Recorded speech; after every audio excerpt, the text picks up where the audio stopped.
Noticias MBS, segunda emisión, con Luis Cárdenas. Hay una tensión importante por las declaraciones que dio ayer de manera sorpresiva Benjamín Netanyahu en el Congreso. De hecho, el Congreso norteamericano pues tuvo una protesta importante de los demócratas de manera unilateral. Los republicanos invitaron a Benjamín Netanyahu y varios demócratas no estuvieron de acuerdo. Entonces, de plano, se fueron. Le hicieron el feo, lo dejaron ahí plantado. Habló Benjamín Netanyahu, habló fuerte sobre Irán. Dice, Estados Unidos no puede bajo ninguna circunstancia apoyar a Irán porque será un riesgo para la seguridad en el mundo. Y después, el presidente Barack Obama le respondió a Benjamín Netanyahu. Le dijo, bueno, pues, ¿qué propones? No hay propuesta sobre la mesa. Fuerte la tensión entre Israel y los Estados Unidos en estos momentos. Mauricio Meshoulam, internacionalista, profesor de la Universidad Iberoamericana, analista en el periódico El Universal. Usted lo ha leído seguramente frecuentemente en El Universal.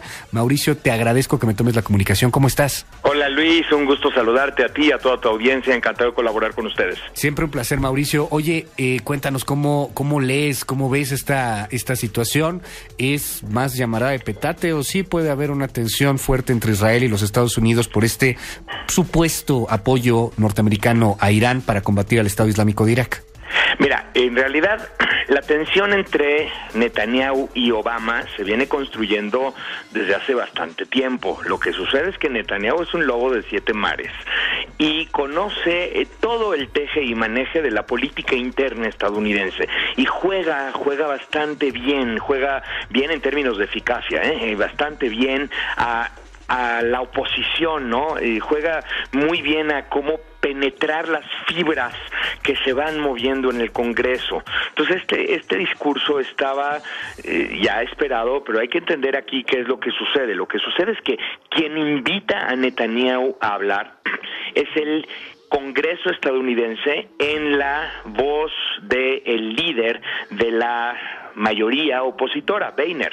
Lo que termina sucediendo es que el primer mandatario de Israel acude a Washington, la capital, y al Congreso, no a través de los canales diplomáticos, sino a través de los canales legislativos. Esto es algo enormemente inusual, pero además no es que llega a hablar de economía o llega a hablar de cualquier situación, llega a literalmente a criticar a Obama en términos de cómo ha venido manejando el acuerdo de Irán, el acuerdo con Irán al respecto del programa nuclear de este país. O sea, lo que dice ahí parado, y claro, le agradece a Obama y dice que Estados Unidos e Israel son muy cercanos, siempre lo han sido, etcétera, etcétera, pero le explica con peritas y manzanitas a los legisladores, principalmente quienes le aplauden serán, por supuesto, los republicanos, ¿no? Le explica a los legisladores por qué el acuerdo que está firmando Obama o que está siendo en este momento trazado por parte de la Casa Blanca, otras potencias e Irán, es un acuerdo incorrecto, es un acuerdo que va a ser ineficaz y que va a permitir al final del camino que Irán sí obtenga su arma nuclear, y entonces les dice a los legisladores, un poquito como si no lo supieran, cuál sería el peligro de tener a un Irán nuclearmente armado. Entonces, esto es muy complicado. Sí, por supuesto que la tensión, yo diría, llega a un pico en este momento entre la administración Obama y Netanyahu, que son dos aliados cercanísimos. Recordemos que Israel y Estados Unidos mantienen una alianza estratégica desde mucho tiempo atrás, desde tiempos de la Guerra Fría.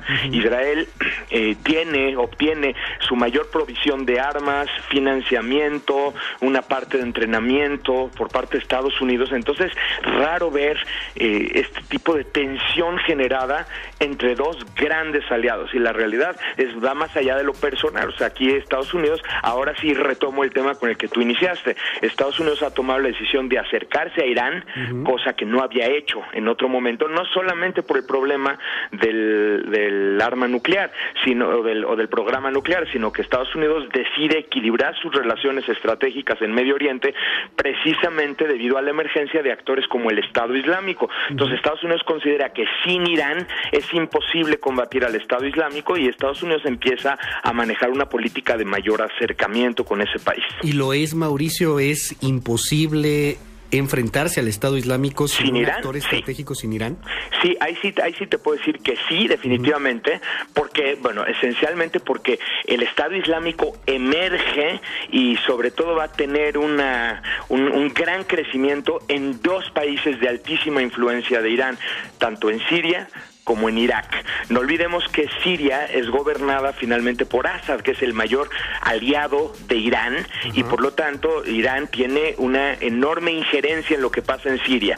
Y en Irak, el gobierno chiita, primero el de Maliki, actualmente el gobierno de Abadi, tienen una fuerte influencia de Irán. En Irak combaten las milicias chiitas, también armadas y financiadas por Irak. Entonces, si tú quieres combatir al Estado Islámico en Siria y al mismo tiempo combatir a Assad, resulta verdaderamente impensable, ¿no? Entonces, ya se sabe que ha habido algún tipo de coordinación medio velada, medio oculta, pero que finalmente, ¿sabes qué, Assad? Mira, mientras nosotros atacamos, tú no te metas y no me ataques a mí, porque si nos atacamos todos no vamos a llegar a ningún lado. Y así es como más o menos se viene manejando el combate en contra del Estado Islámico. En el marco del pragmatismo de una estrategia militar, de una estrategia de seguridad, que es lo que caracteriza a muchas de las decisiones norteamericanas, sin importar en varias veces ni derechos humanos ni nada por el estilo, te preguntaría, Mauricio, en esta ocasión, con todo y que Netanyahu es, como tú lo señalas,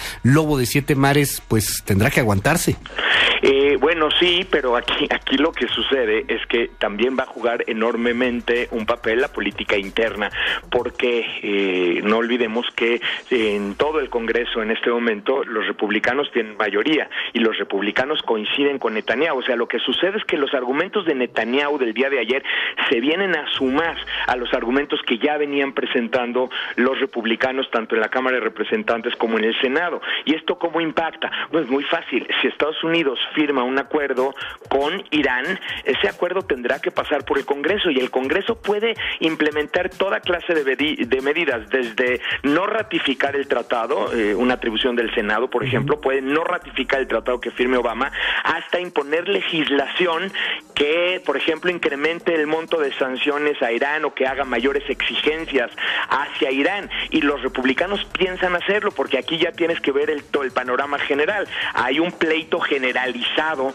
entre el Congreso y Obama a partir de que los republicanos tienen esta mayoría. Ahí entra también, por ejemplo, todo el tema de migración y todas estas medidas que ha tomado Obama de carácter ejecutivo y que el Congreso tiene planeado bloquearle. Bueno, ahí entonces mete el tema de Irán y vas a ver cómo metiéndolo en esa dinámica empalma perfectamente bien el discurso de Netanyahu y por eso le aplaudieron como le aplaudieron los republicanos, aunque los demócratas, algunos, no todos, se hayan salido, algunos demócratas, un importante demócrata preside el Senado, es el vicepresidente Joe Biden, ¿no?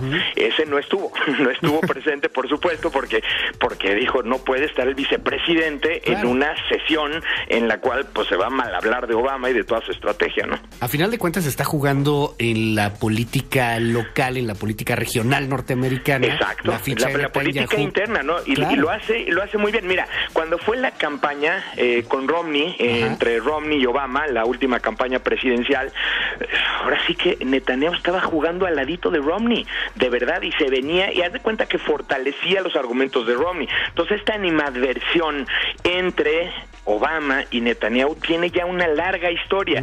Yo diría que sí estamos ya literalmente en su punto más bajo en este momento. Ahora, pensando estratégicamente, no conviene a ninguno de los dos países, ni al uno ni al otro, distanciarse, porque los dos se necesitan. En el entorno, si regresamos a Medio Oriente y vemos cómo está la cosa y cómo está de explosiva la situación, Estados Unidos necesita una alianza fuerte, importante con Israel. Israel necesita a Estados Unidos, sin lugar a dudas. Y en este momento, pues este tipo de confrontación política eventualmente pues tiene que ser perjudicial para ambos países. A lo mejor soy extremadamente mal pensado, maquiavélico, maloso, llámame como tú quieras, Mauricio, pero ¿no ves un escenario en donde en estos momentos, por lo que me dices, bueno, pues Netanyahu es importantísimo para el ala republicana?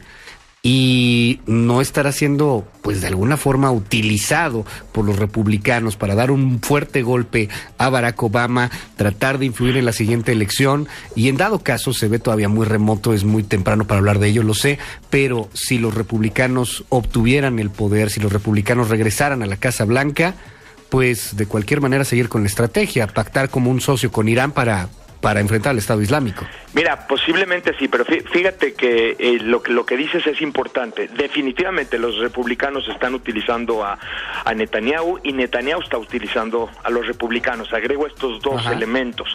Primer elemento importante, en Israel también hay un proceso electoral en este instante, en 15 días hay elecciones. Entonces tampoco podemos extraer este discurso de este proceso electoral. Netanyahu está compitiendo, es seguido muy de cerca por una coalición que le anda pisando los talones, entonces también Netanyahu quiere conservar su posición, ¿no? Entonces también Netanyahu utiliza esta invitación, número uno. Y número dos, lo que tú dices es bien importante porque, y aquí viene mi labor de predicción, te voy a predecir que el tema de política exterior va a ser sustancial en las próximas campañas electorales, empezando por las primarias a principios del año que entra en Estados Unidos, porque es uno de los puntos, son los temas más flacos de Obama, ¿no? O sea, obviamente Obama y la administración demócrata va a tratar de orientar la plática hacia lo económico, hacia la recuperación del empleo y todos esos rubros donde le ha ido más o menos bien.